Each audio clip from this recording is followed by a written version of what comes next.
¿Me avisan si pueden ver la pantalla? Sí, ya se ve. Perfecto. Miren, estas son las slides de la materia de fundamentos, no vamos a verlas todas, solamente quiero irme al inicio de cómo se origina una convención o de dónde viene. Y quiero que empecemos de verdad desde lo básico. Vamos a leer la Carta de la Organización de las Naciones Unidas, unos cuantos artículos para entender por qué, por ejemplo, la CONVEMAR es una convención de las Naciones Unidas, ¿no? Entonces vamos a entender de dónde surgen y a qué propósitos tienen que estar alineadas. Y estas vienen en la Carta de la Organización de las Naciones Unidas, en su artículo primero, donde están los propósitos de esta organización. El primero, seguramente lo hemos leído muchas veces, que es mantener la paz y seguridad internacionales. Y con tal fin, tomar medidas colectivas eficaces para prevenir y eliminar amenazas a la paz y para suprimir actos de agresión u otros quebrantamientos de la paz y lograr por medios pacíficos y de conformidad con los principios de la justicia y del derecho internacional el ajuste o arreglo de las controversias o situaciones internacionales susceptibles de conducir a quebrantamientos de la paz. Y bueno, aquí hay algo muy interesante. Tomar medidas colectivas eficaces, prevenir y eliminar amenazas a la paz. Aquí lo subrayé un poquito, lograr por medios pacíficos. Y voy a dejar de compartir un poco. ¿Ustedes qué entienden por medios pacíficos? ¿Qué podría ser un medio pacífico? Un medio, perdón. ¿Qué entendemos? Sí, Pablo, adelante. La diplomacia. La diplomacia puede ser una negociación ante un foro multilateral, sí, o bilateral. Sí, perfecto. ¿Qué más? Tratados también podrían ser. Exacto, sí, una convención creo que es un medio pacífico para solucionar controversias o prevenir amenazas. Porque se acuerdan que cuando leímos el temario yo les decía que vamos a ver el tema, por ejemplo, del espacio intraterrestre. Y una de las, si podríamos decirlo así, prohibiciones, es no, por ejemplo, no utilizar armas nucleares, ¿no? en el espacio intraterrestre. Entonces creo que eso nos ayuda a prevenir una amenaza para la paz. Y a ver, vamos a regresar al slide. También nos dice de conformidad con los principios de la justicia y del derecho internacional. Entonces, ya desde el artículo primero, desde el primer parrafito, ya vemos al derecho internacional integrado en la Carta de las Naciones Unidas. Y a ver, Ivana, ¿me ayudas con el número 2, por favor? Sí, fomentar entre las naciones relaciones de amistad basadas en el respeto al principio de la igualdad de derechos y al de la libre determinación de los pueblos, y tomar otras medidas adecuadas para fortalecer la paz universal. Muy bien. Entonces, bueno, las Naciones Unidas tendrán este propósito también, fomentar relaciones de amistad basadas en el respeto e igualdad de derechos. Muy bien. A ver, Frida, ¿me ayudas con el número 3, por favor? Sí, realizar la cooperación internacional en la solución de problemas internacionales de carácter económico, social, cultural o humanitario, y en el desarrollo y estímulo del respeto a los derechos humanos y a las libertades fundamentales de todos, sin hacer distinción por motivos de raza, sexo, idioma o religión. Muy bien. Y por último, servir de centro que armonice los esfuerzos de las naciones por alcanzar esos propósitos comunes. Cuando tenemos alrededor de 192, 193 países con sistemas jurídicos tan distintos, con culturas, religiones, sistemas políticos tan distintos, no debe ser fácil ponerlos de acuerdo. Entonces, justo para esto, funciona la Organización de las Naciones Unidas. Hay mucho debate si funciona o no. No les he platicado del todo, pero yo trabajo en la Secretaría de Relaciones Exteriores, pero mi jefe directo es la Organización de las Naciones Unidas. Con ellos tengo mi contrato y me prestan aquí a México. Entonces, a mí me gusta pensar que lo que hago sí sirve de algo, pero estoy consciente de que hay mucho debate, ¿no? Entre qué tan efectivas son las acciones de Naciones Unidas, justo también por algo que vamos a ver sobre las distinciones de instrumentos que son vinculantes y otros que no son vinculantes, ¿no? Entonces, bueno, aquí también es importante que recordemos qué organismos integran a la ONU. ¿Ustedes conocen cómo está dividida, cómo se integra la ONU? Si recuerdan uno, está bien. Y me van diciendo. Pueden levantar su manita o abrir su micrófono. Bueno, recuerdo que estaba el Consejo de Seguridad como uno de los principales, Ujú. y había otras como subramas, que era como, creo que era UNICEF, no sé, no me acuerdo si era parte de igual de la ONU, ¿Sí? ¿qué era? ACNUR. Ajá, ACNUR, muy bien. Sí, a ver, vi la manita también de Ivana y luego la de Ana Paula. Muy bien, Pablo, muchas gracias. Justo también otro consejo es el ECOSOC, el Consejo Económico y Social, y de los organismos especializados internacionales. Como parte de la ONU también estaba la FAO, Ujú. eh, y yo, se me fueron los demás. Está perfecto. Miren, aquí llevan unos muy importantes. A ver, Ana Paula, adelante. La Asamblea General, no sé si ya la dijeron, No lo han dicho, ¿no, pero verdad? es la que estaba Sí. buscando. Justo. Y también el de la justicia, el Corte de La Justicia. Corte La Internacional. Corte de Internacional. Justicia también, sí. Muy bien, que Pablo en algún momento va a trabajar ahí, estoy segura. Sí, justamente esos eran los que quería que dijeran. El Consejo de Seguridad, la Asamblea General, ECOSOC. ¿Hay alguno, Frida, que pienses que nos falta todavía mencionar? Ya me los ganaron todos los que ya sabemos nos ganaron, literal. Sí, está bien. Ay, hola Gustavo, ¿qué tal? ¿Cómo estás? No te vemos. Hola, maestra, ¿bien usted? Bien, gracias. Cuando puedas, si te sientes Ay, cómodo, perdón. en tu cámara. Ah, perfecto. Muy bien, listo. Ya te vemos. Súper. Estamos platicando sobre el origen del derecho internacional. Comenzamos platicando sobre la Carta de la Organización de las Naciones Unidas y de dónde viene, pues, el que se codifique. Ahorita vamos a entender este concepto de codificación, pero hablamos ya un poquito de los propósitos de la ONU y ahora estamos en los organismos o cómo se integra la ONU. Muy bien. Ok, ajá. Entonces, ahora, Pablo ya nos dijo el Consejo de Seguridad. Es uno de los más importantes, a mi parecer. Pero también tenemos la Asamblea General de la ONU. Y justo es de las que quiero que leamos un poquito más. Regreso al slide. El artículo que vimos ahorita, Gustavo, fue el artículo primero. Entonces, si quieres como anotarlo y ya en un ratito le das una leída. Ok. Bueno, ahora nos pasamos al artículo 13. Este nos habla de la Asamblea General de la ONU, que su objetivo es promover estudios y hacer recomendaciones para los fines siguientes. El primero, fomentar la cooperación internacional en el campo político e impulsar el desarrollo progresivo del derecho internacional y su codificación. Aquí lo puse en otro color porque justo quiero resaltar esta idea, el desarrollo progresivo del derecho internacional y su codificación.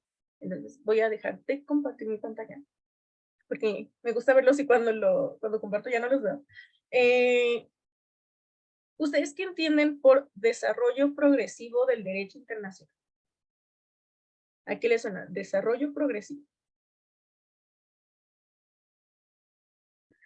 O sea, pues que a lo mejor va cambiando durante el tiempo por las necesidades, o sea, se adecua con las necesidades sociales, ¿no? Exacto. Ay, Muy bien. perdón, mi papá está haciendo ejercicios, escucha Ay, todo. está bien, no te preocupes, digo, cuando estamos en casa a veces podemos, ya sabes que pasa el del fierro viejo que nos Aparte corta. gritan, papá haciendo ejercicio, gritan. Entonces, pues por ahí se escucha. Bueno, no te preocupes, no pasa nada. Bueno, hablamos entonces del desarrollo progresivo. Lo que nos dice Frida, de hecho, es correcto, que el mundo va cambiando, los temas de seguridad, de derecho, de cooperación, todos van cambiando a lo largo del tiempo. Quizá los objetivos de la ONU seguirán siendo los mismos, mantener la paz y seguridad internacionales, porque eso creo que nos interesará toda la vida. Pero, ¿qué pasa? Por ejemplo, si se incluye una nueva amenaza a la seguridad o a la paz, habrá que ajustar el derecho internacional, quizá hacer una nueva convención, o ¿han escuchado de la costumbre como fuente de derecho internacional? ¿Les suena la costumbre? No. Vamos a sacar nuestras notas de hace que No me acuerdo, sí me acuerdo qué significa algo, pero no me acuerdo qué. No se preocupen. La costumbre como fuente de derecho internacional es una práctica que es aceptada como derecho. no está en ninguna convención toda, bueno, digamos que todavía no está codificada, no está en una convención, pero los estados la aceptan como derecho.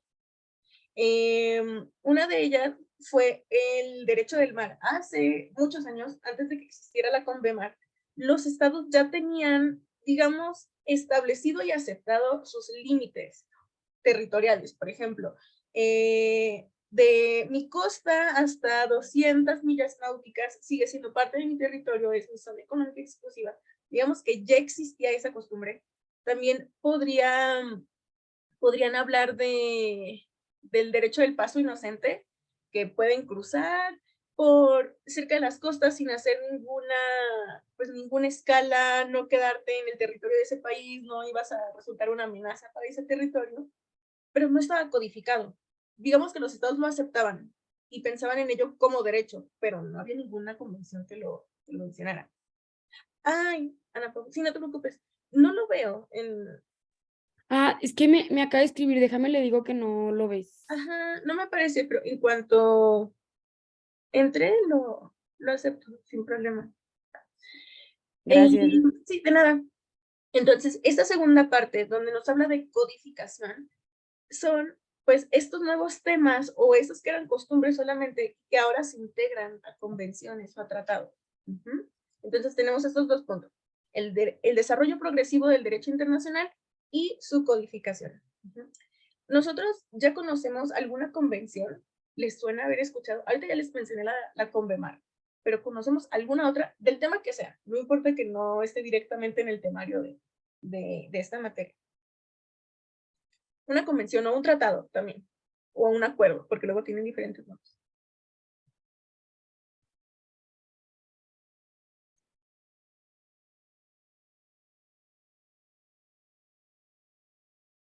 No se nos ocurre ninguno.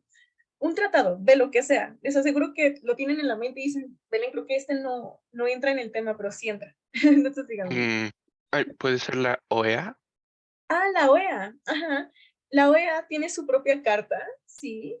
Bueno, la OEA funciona como un organismo regional que es de la ONU y tiene su propia carta. Así como la ONU tiene la Carta de Naciones Unidas, existe la Carta de la Organización de Estados Americanos, ¿sí? Y de hecho México es parte de la OEA. Muy bien, gracias, Gustavo. Yo me acuerdo de uno, creo, pero no sé La- si sea lo que hayas preguntado. A ver, Era algo así como de que el Pacto Internacional de Derechos Económicos, Sociales sociales, civiles y Culturales, creo que era, sí. Sí, porque hay dos pactos. Uno es Que era civil, ese y el otro era el que era como de ciudadanos, ¿no? Algo así. ajá, de políticos y Civiles y Social, no. políticos. civiles y Ajá, políticos, exacto. y el otro es económicos, sociales y culturales, ¿no? Ajá. Otro Sí, igual es como el de la Convención de Viena. ajá, ¿cuál? ¿Cuál de la Ok. Convención de Viena? Porque Ah, hay como tres o cuatro. no, yo nomás, no sabía que había tres, pero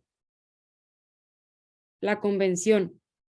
Ajá, hay digamos al menos tres que las tengo ahorita en la mente. Está la Convención de Viena sobre Relaciones Diplomáticas. Derechos de tratados. Ajá, también esa, Convención de Viena sobre el Ajá. Derecho de los Tratados. ¿Y cuál Y otra? ya dije el de Relaciones Diplomáticas, falta la de Relaciones Consulares y Derecho de los Tratados. Esas son al menos las Ah, tres que tengo ahorita en la mente. Quizá haya otras más convenciones de Viena, pero sí, exacto. Esas convenciones son unas de las que también quería que mencionáramos hoy. Muy bien. Entonces, vean, sí conocemos ya algunas de estas convenciones, algunas de las cartas, como la que nos mencionó también Gustavo. ¿Y qué creen? Bueno, primero estábamos hablando de la Asamblea General y luego nos pasamos al tema del desarrollo progresivo del derecho internacional. Pero ¿por qué? Les voy a decir por qué. La Asamblea General tiene comisiones.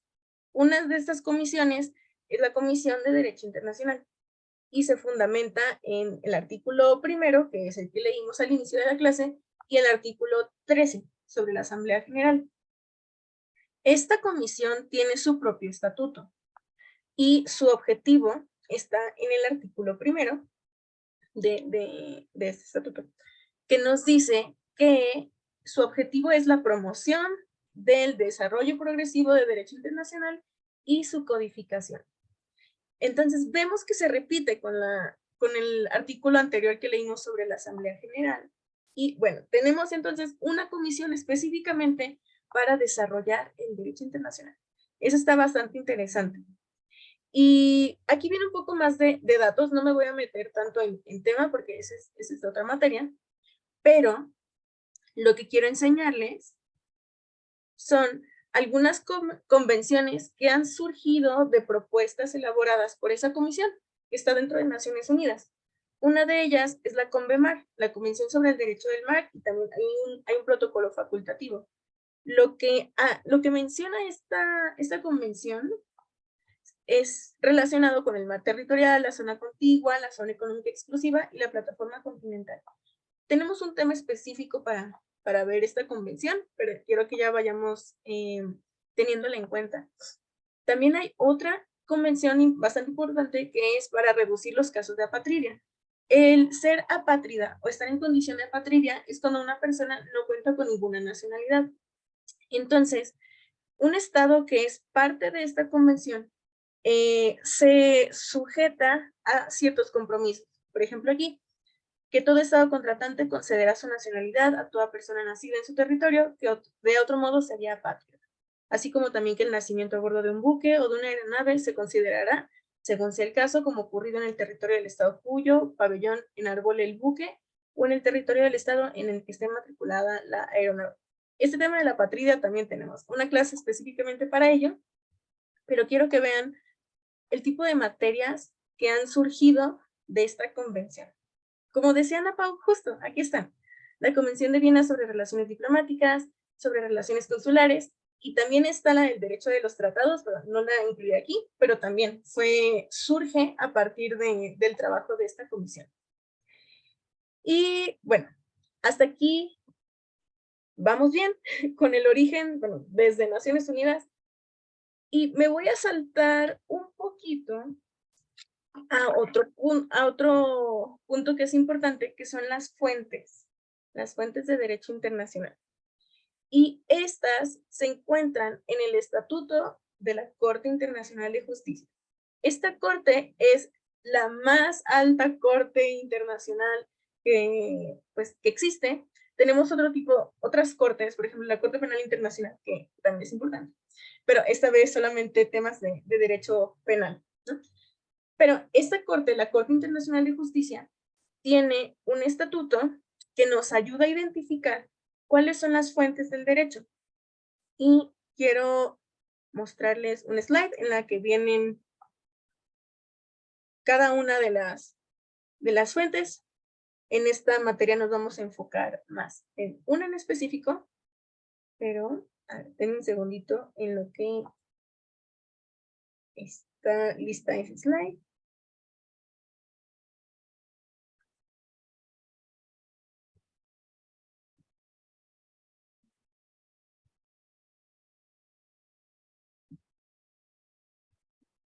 Me parece que ya la pueden ver, ¿verdad? Ya, Belén. Ajá, muy bien. Entonces, en la Corte Internacional de Justicia, en su estatuto, en el artículo 38, encontramos las fuentes de derecho internacional. Y comienza así. La Corte, cuya función es decidir conforme al derecho internacional las controversias que le sean sometidas, deberán aplicar. A ver, Ramsés, si estás por ahí, ¿me ayudas a leer este parrafito, por favor? Sí. Las convenciones internacionales son generales o particulares que establecen reglas expresamente reconocidas por los estados litigantes. Hasta ahí, vamos a hacer una pequeña pausa. Muy bien. Convenciones internacionales, generales o particulares que establecen reglas expresamente reconocidas por los estados litigantes. Y, a ver, aquí vamos a dividirlo un poco. Tenemos expresamente reconocidas por los estados litigantes. Aquí vamos a dejar a un lado el litigantes, pero cuando un estado firma y ratifica una convención, se está obligando o está reconociendo las obligaciones a las que se va a someter. Por ejemplo, si México dice, Pablo mencionaba los pactos, ¿no? El Pacto Internacional sobre Derechos Civiles y Políticos, sobre el otro pacto también de derechos económicos, sociales y culturales. Si México firma y ratifica ese tratado o ese pacto o esa convención, se está sometiendo a ella, se está comprometiendo a cumplir con lo que dice. Si en la práctica sucede, ahí ya es otro tema. Pero sí, o sea, estamos tomando un compromiso ante la comunidad internacional de que vamos a cumplir con estos derechos, ¿no? Si dice, no sé, pensar en otra convención, en otra declaración. La Declaración Universal de Derechos Humanos dice que la nacionalidad es un derecho humano y México es parte de ella. Entonces México debería, de alguna forma, buscar que todos en su territorio gozaran de este derecho, ¿no?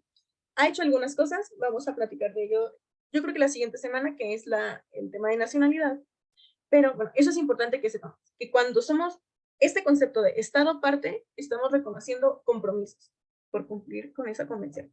Entonces, no habrá que tomarnos tan a la ligera, comprometernos a ciertas cosas. A México nos gusta mucho ser parte de convenciones. Ustedes seguramente ya conocerán otras a las que México se ha comprometido, foros en los que somos parte, pero también viene con compromisos. Cierta película dice, ¿no? Que, ay, ¿cómo va? Ustedes seguramente lo saben mejor.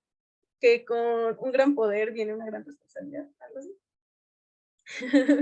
Entonces, pues sí, es una gran responsabilidad ser parte, ¿no? Ser un Estado parte en estas convenciones. Muy bien. Entonces, la primera fuente de derecho que leímos son las convenciones o también tratados internacionales.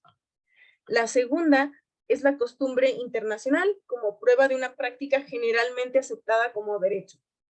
Esta es la que les presentaba hace unos minutitos, que quizá no está en una convención, no está en un tratado, pero los estados la aceptan como derecho. Las siguientes las vamos a leer muy rápidamente, que no nos vamos a meter mucho a su estudio, pero solo para que sepamos que también son parte de las fuentes. Los principios generales de derecho reconocidos por las naciones civilizadas y las decisiones judiciales y las doctrinas de los publicistas de mayor competencia de las distintas naciones como medio auxiliar para la determinación de las reglas de derecho sin perjuicio de lo dispuesto del artículo 59. Y nada más como una breve, y eso también se los voy a subir a Brightspace, aun cuando es de la materia de fundamentos, pero para que lo tengan aquí más fresco. Hay un link en el que se incluyen todos los tratados en los que México es parte, y también principales tratados internacionales en materia de derechos humanos. Bien. Y vamos bien, hasta aquí con las fuentes. A ver, Gustavo, ¿cuál era la fuente en la que nos vamos a concentrar en esta materia? Está en el inciso A, ¿te acuerdas?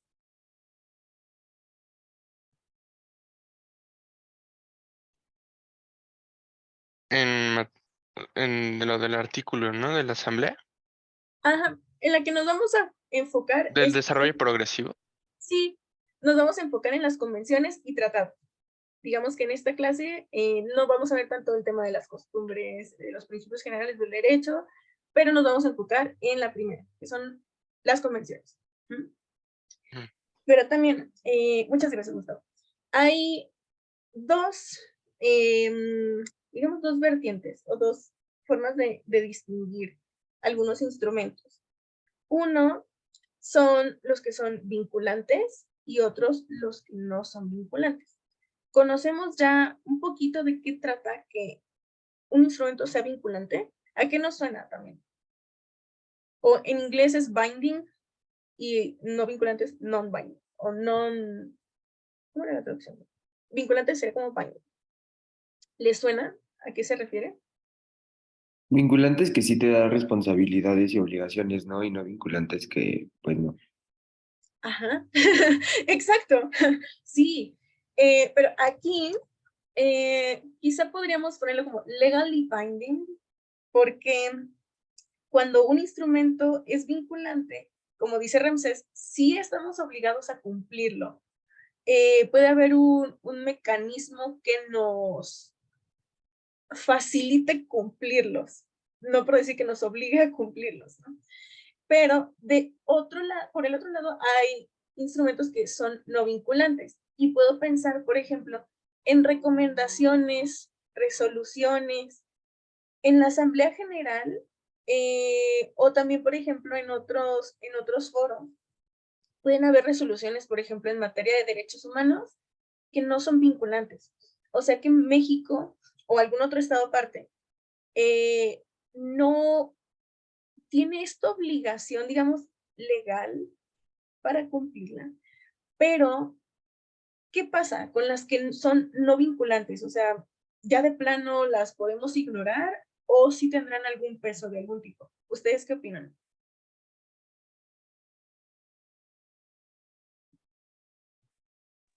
No, pues que sí, ¿no? Si tienen un peso, si no, ¿para qué estaría, no? Ajá, exacto. Sí, quizá podríamos reflejarlo solamente en un compromiso político o para tener, no sé, ¿cómo lo podemos decir sin que suene muy mal? Pues que sí, que tenemos una responsabilidad ante la comunidad internacional y aunque no sea vinculante, porque somos buenas personas, vamos a cumplirlo, ¿no? Vamos a escuchar qué dice esa resolución y vamos a buscar implementarla, aunque no nos estén obligando. Pero, por ejemplo, al inicio Pablo decía, el Consejo de Seguridad. El Consejo de Seguridad tiene resoluciones. Hemos escuchado ya de alguna de ellas, hemos leído por ahí algún tema sobre las resoluciones del Consejo de Seguridad. ¿No? O quizás sí, y no nos acordamos mucho. Pero dime, Pablo, ya vi tu intro. Adelante. La pregunta era que si habíamos escuchado resoluciones del Consejo de Seguridad. Ajá. Bueno, yo solamente recientemente vi lo del veto de Rusia a Ucrania, o sea que ni siquiera tuvo como muchos días de discusión porque ya sabían lo que iba a suceder. Lo vetó Rusia, ¿no? Me imagino. Sí, aquí les voy a contar un poquito de cómo funciona el Consejo de Seguridad. Sí, yo creo que quizá ya han escuchado de ello, pero para entender qué pasa en el Consejo, el Consejo de Seguridad está compuesto son 15 miembros, si no me equivoco, ¿sí? 5 de ellos son permanentes y los demás son no permanentes. Los permanentes han estado ahí por muchos años, casi desde su fundación. Y los no permanentes van rotando. Tienen un periodo de 2 años. De hecho, México creo que ya ha sido miembro no permanente 5 veces. No son por periodos continuos, sino que creo que el primero fue en 1946. Hubo uno en los 80s. Ay, miren, ahí está Michael, ya se los presento, ya salió. Y recientemente fuimos parte del consejo, que fue por el periodo 21-22, 2021-2022. Y bueno, ¿qué pasa con los miembros que sí son permanentes? ¿Ustedes han escuchado de los miembros permanentes y quiénes son? Son 5. Si no, también ustedes pueden adivinarlos, que seguramente es muy fácil adivinar. ¿De Consejo de Estados Seguridad, verdad? Unidos. Sí, Ay, a ver, Ana Pau y luego Pablo. perdón, Pablo. No, Estados Unidos iba a decir yo. Ajá, También era Rusia, ¿no? ajá, Rusia, ahí van 2.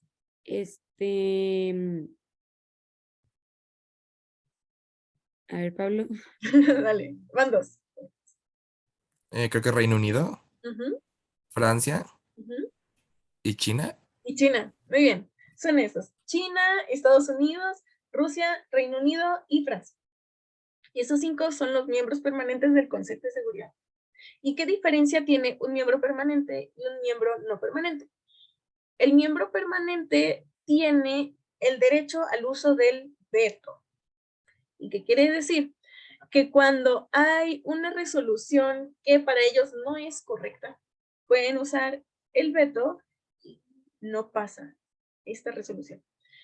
Y el ejemplo que decía Pablo es muy bueno, que, por ejemplo, en el conflicto entre Rusia y Ucrania, si hay alguna resolución en la que el Consejo de Seguridad dice no estamos de acuerdo con lo que está sucediendo, queremos de alguna forma, no sé, ¿en qué consistía la que leíste, Pablo? ¿Era de como sanciones económicas o de qué tipo era?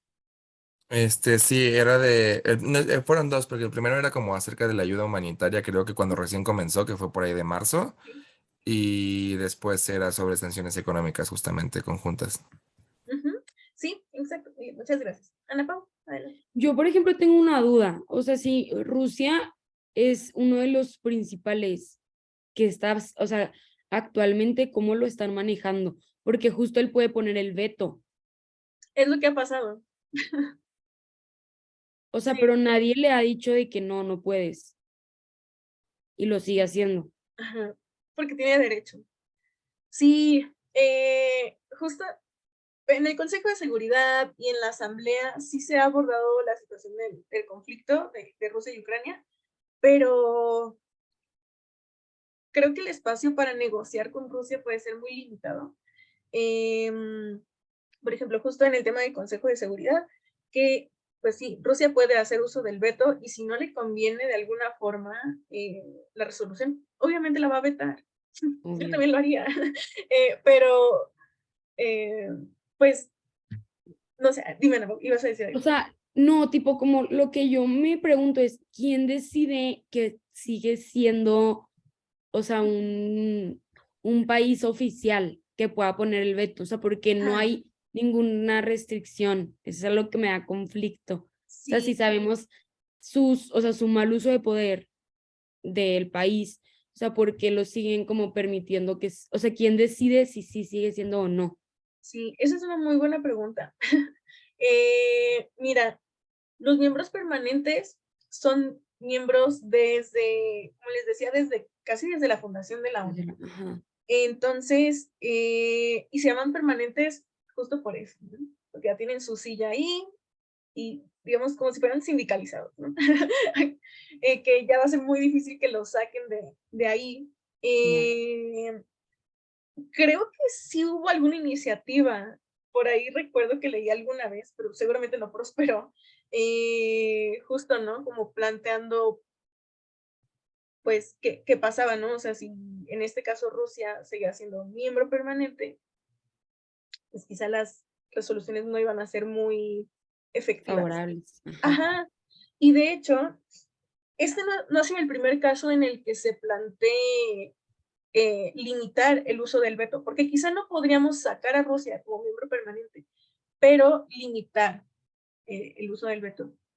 Y hubo una iniciativa que de hecho uno de mis alumnos está escribiendo sobre eso, que una iniciativa que es franco-mexicana, o sea, impulsada por México y también por Francia, que Francia es miembro permanente. Permanente. Ajá. Sí, que justo buscaban que se limitara el uso del veto en temas humanitarios, o que, ahí te puedo buscar bien de qué trata esa iniciativa, pero sí ha habido muchos países que la han apoyado, creo que alrededor de 100 y tantos países, pero al final todavía no se ha logrado que el veto quede limitado en estas circunstancias, ¿no? Cuando afecta cuestiones humanitarias.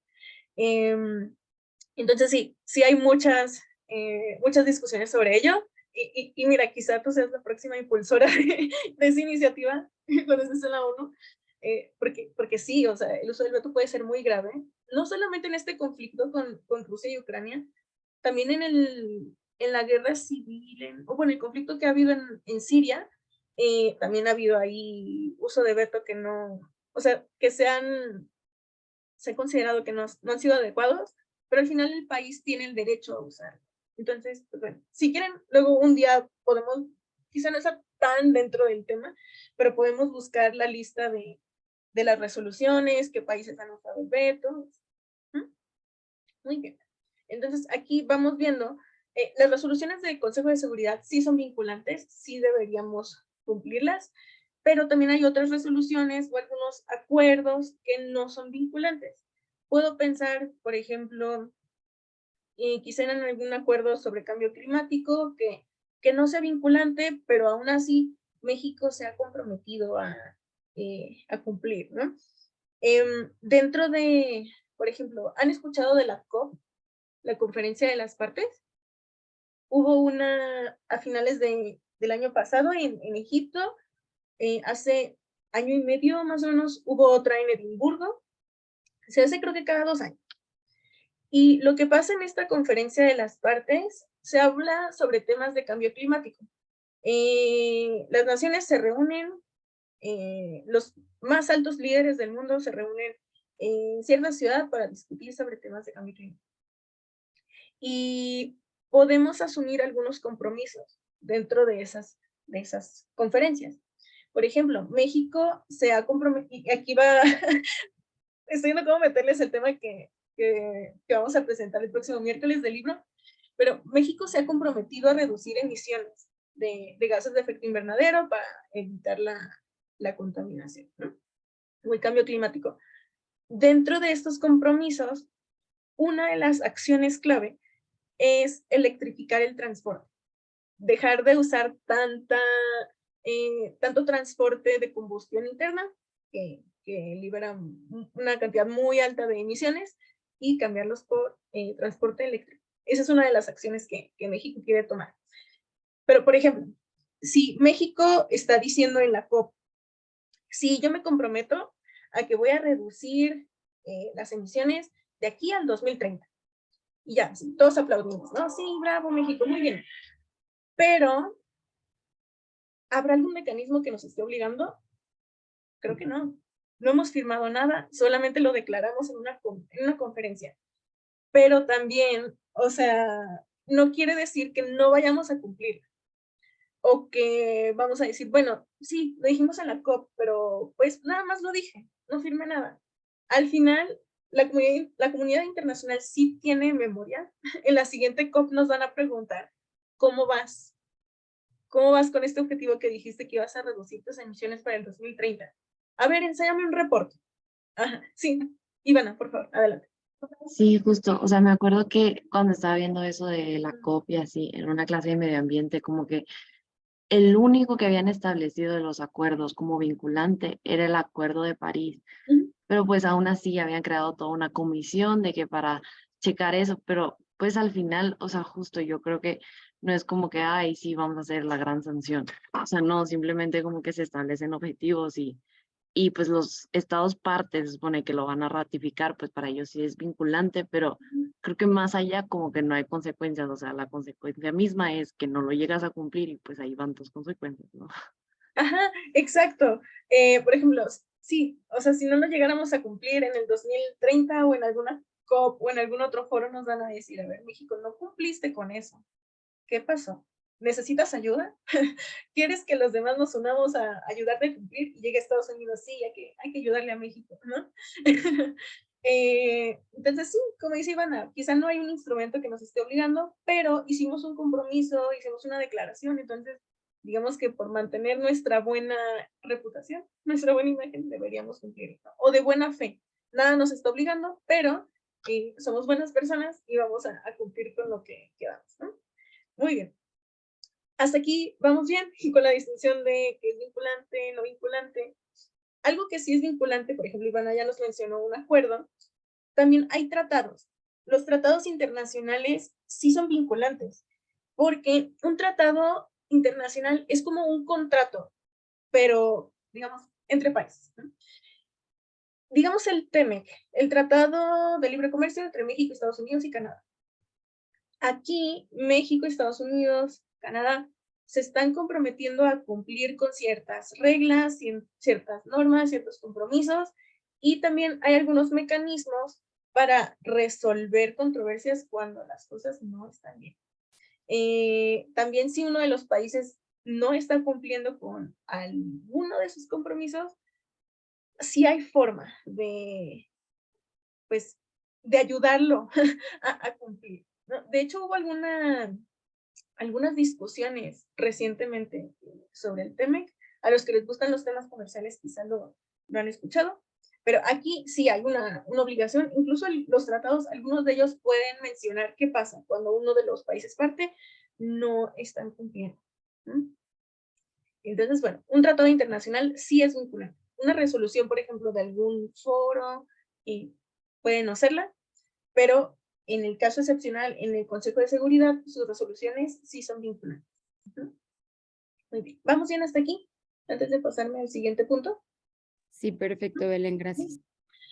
Ahora, el derecho internacional, vamos a irnos a una pequeña rama, que es el derecho internacional privado.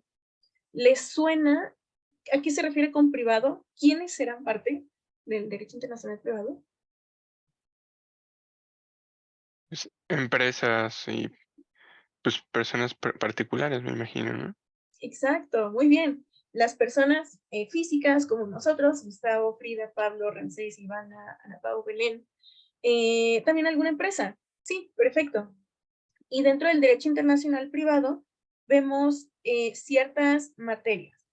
Por ejemplo, puede ser derecho comercial, mercantil, civil, familiar, todas las relaciones que pueda tener una persona física o jurídica. Por ejemplo, el matrimonio. El matrimonio sí entra dentro de las áreas del derecho internacional privado, el tema de sucesiones, o sea, testamentos, bienes, propiedades, temas comerciales, mercantiles, cheques, transferencias, etcétera, etcétera. Todas ellas están dentro del derecho internacional privado. Y quiero mostrarles, hay unos foros de codificación universal y también regional. ¿Cuántos somos hoy? 1, 2, 3, 4, 5, 6. Muy bien. Tenemos 4 foros. Ahorita les voy a mostrar los nombres y se los voy a asignar a cada uno. Y quiero que hagamos una investigación de unos 5 minutitos y me van a platicar qué encontrarán sobre estos foros. Entonces, denme un segundo en lo que les pongo. Ay, denme un segundo aquí en lo que cambio de slide.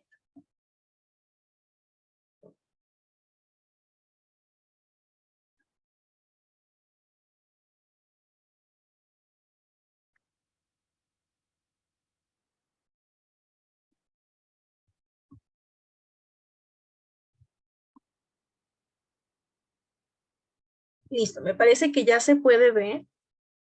Dentro del derecho internacional privado hay foros de codificación universal y hay otro que es regional. El primero que vamos a ver, ¿cuántos serán? 1, 2, 3, 3 y el interamericano. Entonces, esta conferencia de La Haya se llama Conferencia de La Haya sobre el Derecho Internacional Privado. Ese se la voy a asignar a ver, Ana Pau y a Ivana.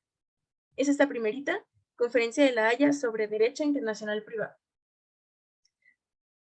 A Frida le voy a asignar la siguiente, que es la Comisión de las Naciones Unidas para el Derecho Mercantil Internacional. Aquí van 2. A ver, voy a bajarle un poquito más. A Gustavo le voy a asignar la siguiente, Instituto Internacional para la Unificación, UNIDROIT.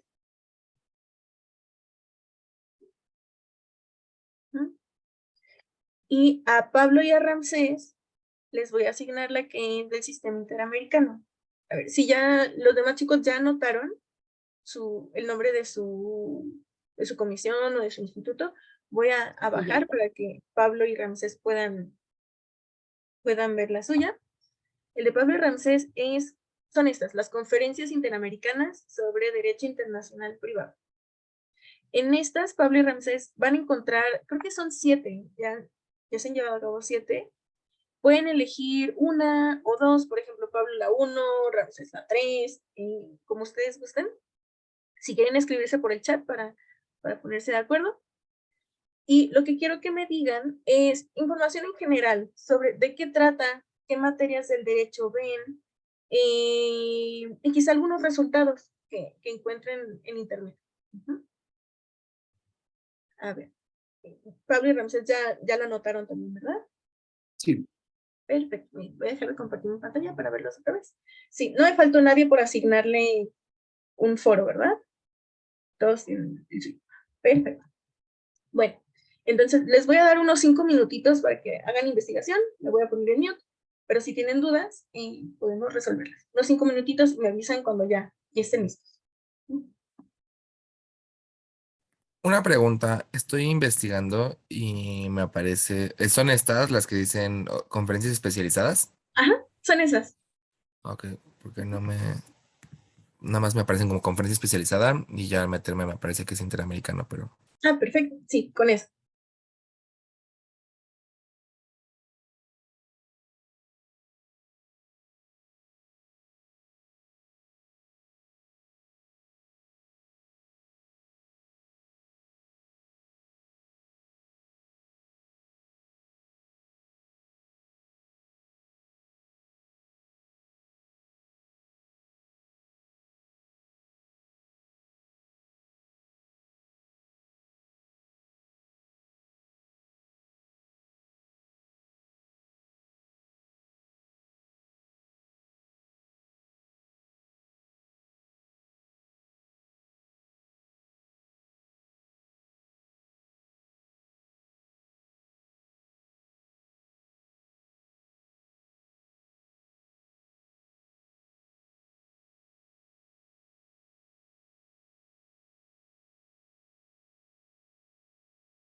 ¿Van bien? ¿Tienen alguna duda?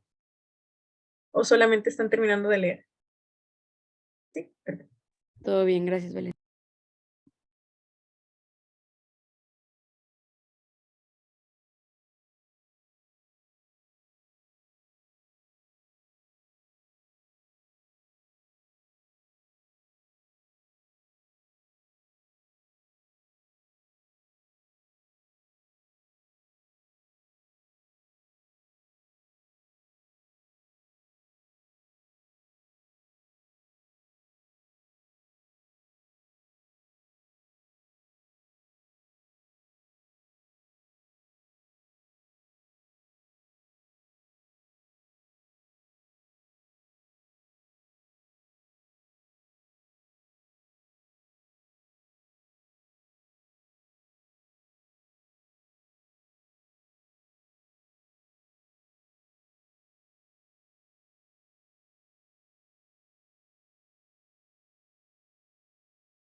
Nos vamos a tomar un minutito, dos más, y listo, para que alcancemos a terminar a tiempo.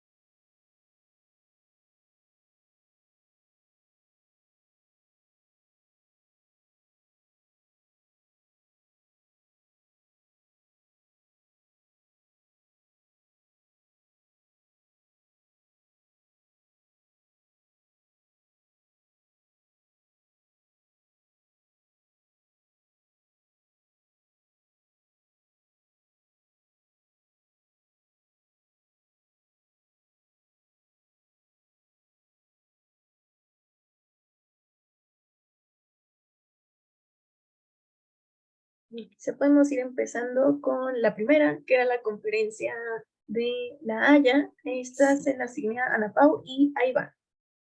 Sí, Sí, a ver, Ana Pau, y luego le doy la palabra a Iván. sí, perfecto. Bueno, yo voy un poquito resumido.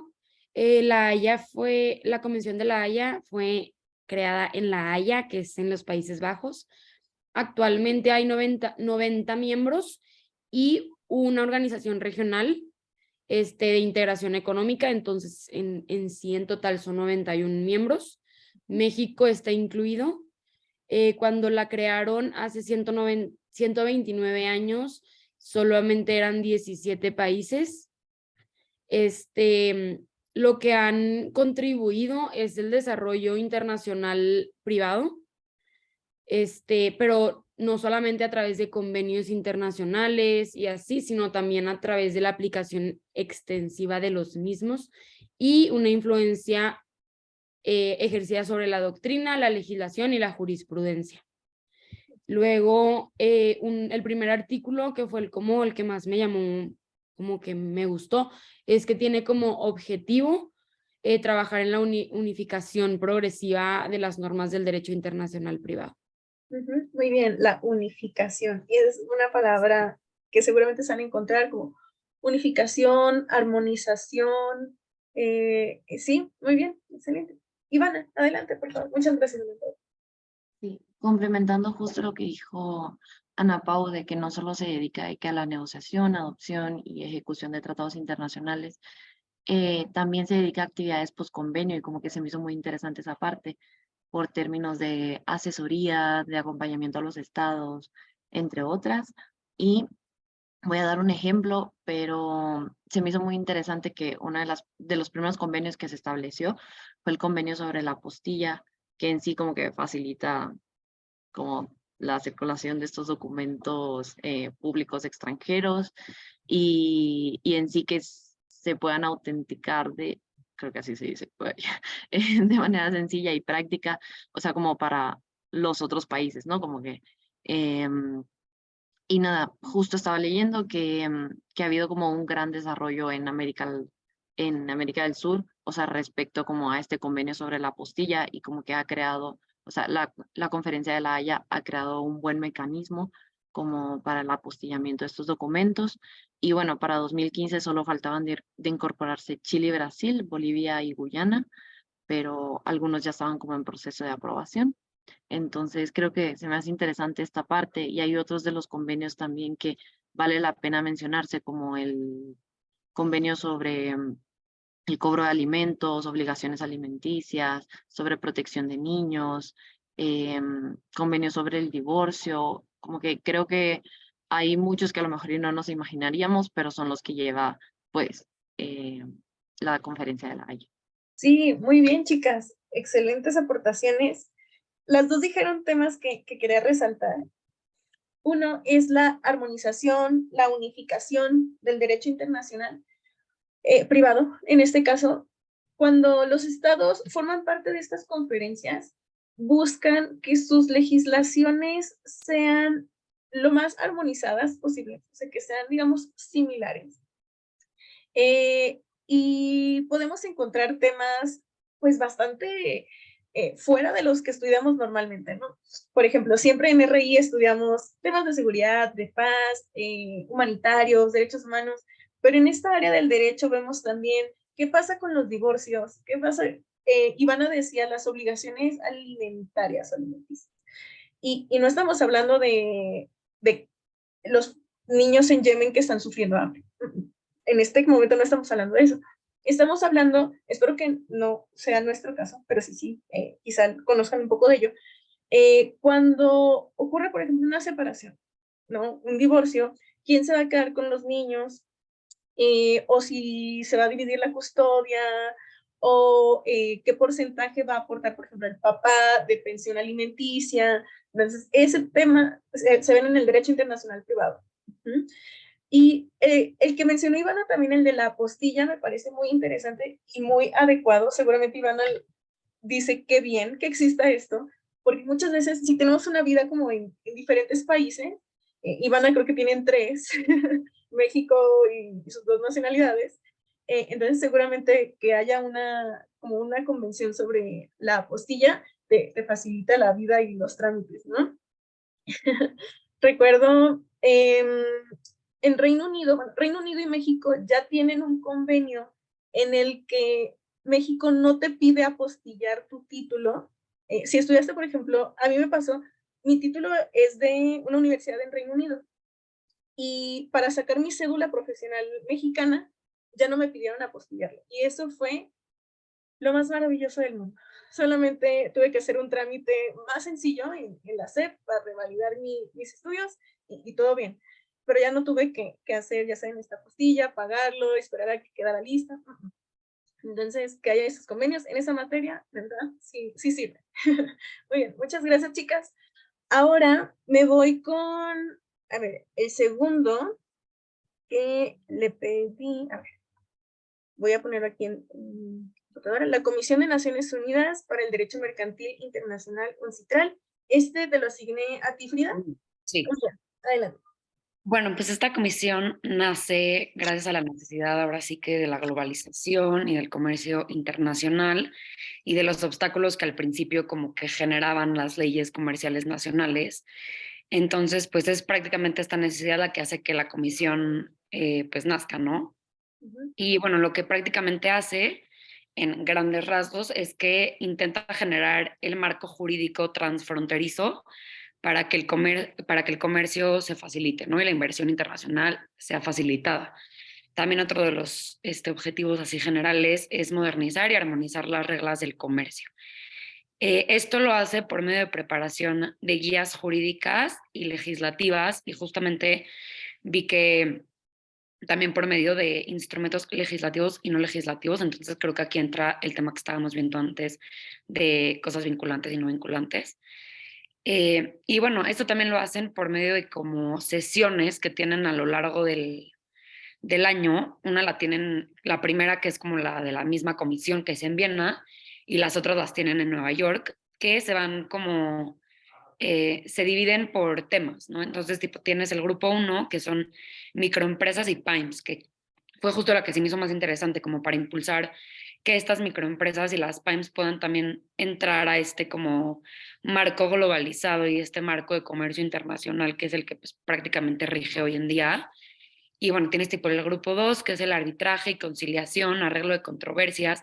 Entonces, prácticamente, y bueno, tiene más grupos, ¿no? Tiene hasta el grupo 6 creo, que es garantías mobiliarias, algo así. Pero pues sí, o sea, es prácticamente lo que hacen. A lo que entiendo, más que nada, es como tener este estilo como de herramientas legislativas en la que después de estas sesiones se crea un informe que se le da otra vez a la Asamblea General de Naciones Unidas y empiezan a generar como nuevos eh, pues marcos, ¿no? Jurídicos para que el comercio se facilite entre naciones. Sí, perfecto. Muchas gracias, Frida. Y aquí vemos otra área del derecho internacional privado. Comenzamos hablando con Ana Paula e Ivana sobre temas familiares, civiles, y ahora con Frida pasamos a temas comerciales y de inversión. Y algo muy interesante que nos dijo al inicio es que la UNCITRAL busca ser el marco jurídico transfronterizo, ¿no? Entonces, ¿qué pasa? Bueno, hablando de comercio, claramente el comercio no se queda dentro de las fronteras de un país, sino que, digamos, México tiene una actividad económica bastante pues importante en América del Norte, ¿no? O sea, creo que alcanzo a escuchar el acento de Ana Pau, y creo que Ana Pau es del norte, seguramente es cerca de la frontera. Que la actividad comercial entre México y Estados Unidos en la frontera, o sea, es bastante, pues, dinámica, ¿no? O sea, cuánto transporte terrestre cruza con mercancía, eh, pero también me imagino, Frida, que hablaba un poquito este tema también de comercio electrónico, ya lo mencionan, ¿no? Sí, sí, sí, justo de e-commerce también tienen una sesión. Sí, transferencias internacionales quizá también, y cómo integrar a las micro, pequeñas y medianas empresas al comercio internacional. Muy bien, muchas gracias, Frida. Ahora le pedí a Gustavo, ¿verdad? La siguiente, sí, que la de Gustavo es, ahorita les digo el nombre completo, es el Instituto Internacional para la Unificación, UNIDROIT. Adelante, Gustavo. Ajá. Y bueno, también este tiene la necesidad o el propósito de armonizar, modernizar, coordinar el derecho internacional privado y derecho comercial entre estados para poder formular instrumentos jurídicos de manera pues, uniforme, ¿no? Y entre los temas más importantes que tienen son la propiedad cultural, contratos comerciales, transporte y ventas internacionales, ¿no? Por mencionar algunos. Este órgano tiene su sede en Roma y es el órgano encargado de supervisar la operación, más bien, bueno, ¿cómo decirlo? La Embajada Mexicana tiene una representación dentro de este órgano, bueno, dentro de esta institución, para poder supervisar la operación general del UNIDROIT y su comité de finanzas para poder ver y, vamos a decir, como auditar la manera en cómo se usan los recursos del instituto. Perfecto, muy bien. Y vemos aquí lo que tienen en común estas tres que hemos visto hasta ahora: la unificación, la armonización y la modernización. Como veíamos, el derecho internacional se sigue actualizando, ¿no? Y en temas privados también sigue ocurriendo. Y, por ejemplo, en temas comerciales, vemos cómo ha transitado, pues, el comercio de una manera clásica al comercio electrónico con un mayor auge. Y no sé, Gustavo, ¿tú crees que la pandemia haya de alguna manera influido en la transición hacia el comercio electrónico? Pues sí, porque hizo más sencillo que las personas movieran sus bienes a través, o pues sí, su dinero a través de transacciones, porque es más rápido, más eficiente y pues les cuesta menos, ¿no? Ujú, Al final del día, digo, ya no tienes que salir en tu coche o pedir, no sé, ir al negocio a pagar tal cosa cuando lo puedes hacer, pues, no sé, vestido en pijama, nada más me levanto y, ay, voy a hacer una transferencia rápida y ya estuvo, ¿no? sí, hasta podemos Entonces, de pagar alguna nuestros manera, impuestos. ajá, Sí, excelente, Gustavo. Muchísimas gracias. Sí, totalmente. Creo que son muy relevantes todos los temas que hemos visto. Estos tres han sido universales, pero hay otro que es interamericano, que es del que nos van a hablar Pablo y Ramsés. Entonces, si quieres, Pablo, te doy la palabra y después Ramsés. Perfecto. Bueno, yo les voy a dar como un breve contexto. Las conferencias interamericanas del derecho internacional encontramos que son como mecanismos que desde 1970 han como sustituido todo lo que estaba antes establecido a nivel regional para regular y tratar cuestiones del derecho internacional privado. En su constitución misma se autodenominan, y bueno, y también por otras investigaciones que vimos, como que su principal característica es que tienen como progresividad continua, porque suele ser como una regla común que los temas a tratar en la conferencia han sido como preestablecidos en el anterior, o sea, como ver si se han resolucionado de una CDIP anterior. Eh, ¿Qué otra cosa es importante? Están en constante análisis y bueno, habla de que tienen como un background bastante amplio para como homogenizar esa parte de derecho internacional privado, sobre todo en el hemisferio. Habla de todo, digamos, América, habla como de parte continental, pero realmente como que su mayor aplicación ha sido en temas sudamericanos. A la fecha se han celebrado 7 de ellos, entre el que está de Ciudad de Panamá, Montevideo, La Paz, 2 veces en Montevideo. También ha estado aquí en Ciudad de México y 2 veces en Washington. Y de resultado de esto se han obtenido 26 instrumentos interamericanos actualmente vigentes. Se hablan de distintos temas, ahorita les vamos a mencionar como los que nos parecieron como más importantes.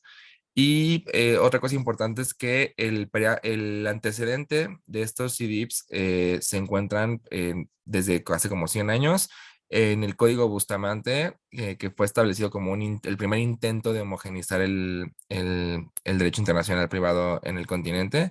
Y bueno, posteriormente fue sustituido por esto. Y la constitución de este tipo de conferencias, también llamadas especializadas, también se encuentra regulada, bueno, o mencionada en la Carta de la Organización de los Estados Americanos, en el artículo 122, para ser exactos. Y referente a los CDIPs, como ya de manera más puntual, yo les voy a exponer el que más interesante me pareció, que es el 4. El 4 fue celebrado en Montevideo, en Uruguay, en el año de 1989 y establece como 3 principales ejes en los que se trabajó, que fue el de los contratos de transporte internacional de mercadería por carretera, es decir, o sea, regula como toda la parte de comercio que mencionaba ya anteriormente Belén, como de Estados Unidos y México. Digo, se regula por otro, pero habla de eso, digamos, del tránsito de mercancías por parte terrestre. Habla también de la Convención Interamericana sobre Restitución Internacional de Menores, que como contexto me llamó mucho la atención porque ese tema se toca con un preámbulo, digamos, de unos años en los que se hablaba mucho de tráfico ilegal de menores dentro del continente. Y finalmente, habla sobre las obligaciones alimentarias en el ámbito de aplicación. Yo pensé que se refería únicamente en un inicio como a la parte de regular como las pensiones alimenticias paternales o algo así, y no habla realmente como de, no solo paternales, sino que como del derecho básico a la alimentación en todos los sentidos. Y bueno, eso fue como lo más interesante que yo encontré de la 4 y Ramsés les va a hablar de otra. Muy bien, muchas gracias, Pablo. Adelante, Ramsés. Bueno, en la primera, que fue en Panamá en 1975, se hablaron sobre todo acerca de temas de exhortos y cartas rogatorias, recepción de pruebas en el extranjero, también sobre el régimen legal de poderes para poder ser utilizados en el extranjero y temas como de letras de cambio, pagaré, facturas, todo muy enfocado en sistemas de pago internacional. En Montevideo en 1979 se sigue más o menos la misma línea. Sin embargo, también aquí se empieza a hablar también como de normas generales de derecho internacional privado y se mete también como temas de domicilios de personas físicas, o sea, como de qué es lo que sucede cuando vives en otro país. O sea, sí, se genera el protocolo adicional a la Convención sobre Exhortos y Cartas Rogatorias de 1975 y también se habla sobre la eficacia extraterritorial de las sentencias y laudos arbitrales extranjeros, que es más o menos como, no sé, bueno, yo entendí que era como para poder legitimar como qué crimen puede ser castigado por una persona que no cumple la ley de un país aún sin tener conocimiento de la misma o cosas del estilo. En La Paz, en el 84, se aprueban convenciones en materia de adopción de menores, personalidad y capacidad de personas jurídicas en el derecho internacional privado. Entonces vamos viendo cómo siguen todos esta misma línea, como de que creo que el hecho de que haya salido bueno, y que las conferencias especializadas hayan salido a raíz de una resolución de la Asamblea General de la OEA, bueno, pues primero como que impulsó que todo se enfocara más o menos como en temas monetarios y económicos, pero con el paso de los años sí hemos visto cómo los temas van cambiando, dándole prioridad a una homogeneización política y sobre todo como a normas que yo entiendo como para resolución pues de crímenes internacionales o como de convivencia política más que solamente temas monetarios. Ujú. Sí, perfecto. Muy bien, chicos. Bastante interesantes y amplias las CIDIP, o sea, son 7 y creo que sintetizaron muy bien los temas más relevantes y que quizá no hablábamos tanto de ellos normalmente, como la restitución internacional de menores, los contratos, hablábamos hace ratito del transporte, ¿no? Del comercio terrestre, y bueno, hay una, ¿qué era? Como una convención, Pablo, que hablaba sobre los contratos de transporte. Sí, literalmente se llama Convención Interamericana del Contrato de Transporte por Carretera y según el CIDIP que se vea, es separado, o sea, no son las mismas regulaciones de derechos si es por carretera, si es marítimo, si es aéreo, etcétera, pero todas se quieren, o sea, se intentó como homogenizarlas dentro de que todos tuvieran como el mismo estatuto, digamos. Ujú. Sí, perfecto. Miren, me da mucho gusto todos los puntos que encontraron. Seguramente hubo alguno de su interés. Y quiero pasar rápidamente a una parte que también es muy padre hablar sobre temas económicos y comerciales, que es la competitividad que puede tener un país. Por ejemplo, hablamos de México, ¿no? Todos vivimos aquí, más o menos conocemos qué ventajas podría ofrecer México en atracción de inversiones. Por ejemplo, y esa es una pregunta para ustedes, ¿qué creen que haga competitivo a un país o particularmente a México frente a otros? Por ejemplo, si un inversor, ¿qué les gusta? Un inversor de Finlandia, un inversor de Finlandia está buscando desarrollar baterías eléctricas, no sé, cualquier cosa, y está eligiendo en dónde, ¿no? En dónde hacer. Sí, Pablo, por favor, adelante. En el caso mexicano, me da como mucho curiosidad siempre que analizamos como las ventajas competitivas de México, porque puede haberse como de dos lados, ¿no?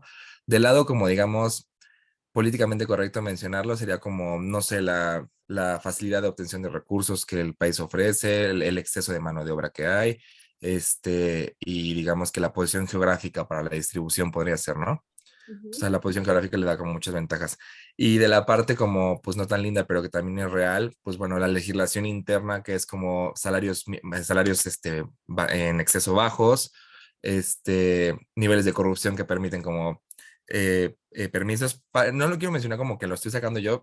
Vimos hace, no me acuerdo en qué materia fue, creo que fue en práctico o algo así, que estábamos viendo que parte de la ventaja de México en los últimos 20 años de desarrollo habían sido como todas estas facilidades internas que lo posicionaban un poquito, no tanto como el dumpling chino, pero que lo ponían como en una ventaja un poco injusta en comparativa a otros países latinoamericanos y por eso había llamado como tanta inversión privada. Sí, de acuerdo en las dos. Estoy de acuerdo con Pablo. que nuestra situación geográfica, nuestra ubicación, es uno de los principales atractivos que tenemos. Estamos en la frontera con Estados Unidos. Podemos ingresar por transporte y también de manera aérea, etc. Y también somos la entrada hacia América del Sur, ¿no? Entonces nuestra ubicación es muy privilegiada, tenemos acceso a 2 océanos, bueno, del lado del occidente tenemos el Océano Pacífico, tenemos el Golfo de México, que después lleva para el Atlántico. Pero ¿qué más? Pablo mencionaba los recursos, ¿no? México tiene muchos recursos naturales, dígase de la agricultura, de la ganadería, pero también minerales. Muchas empresas, por ejemplo, canadienses, han establecido pues sus empresas aquí en temas mineros, ¿no? Creo que en Durango, quizás Sonora, en esta parte donde hay muchísimos minerales, ahí están presentes. ¿Qué más? Bueno, también lo que dice Pablo es cierto. El tema de los salarios creo que podría considerarse una ventaja, pero a la vez no. Y creo que aquí el punto es cómo atraer inversión, llegar a este balance de sí ser atractivos, pero que nuestros nacionales también gocen de mejores oportunidades laborales. Y creo que es un poco lo que intentamos hacer. Ha aumentado el salario mínimo, pero aún así sigue siendo bajo.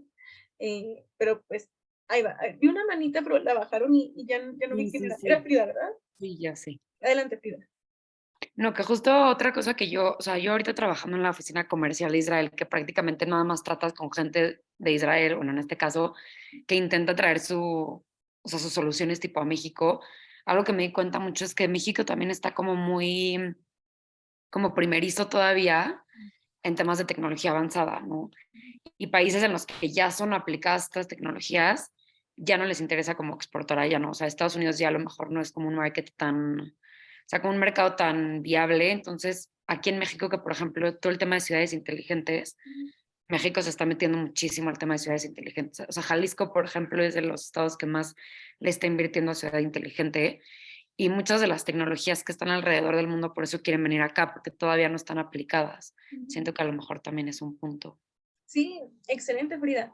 Justo, sí, el mercado que puede haber en México potencialmente.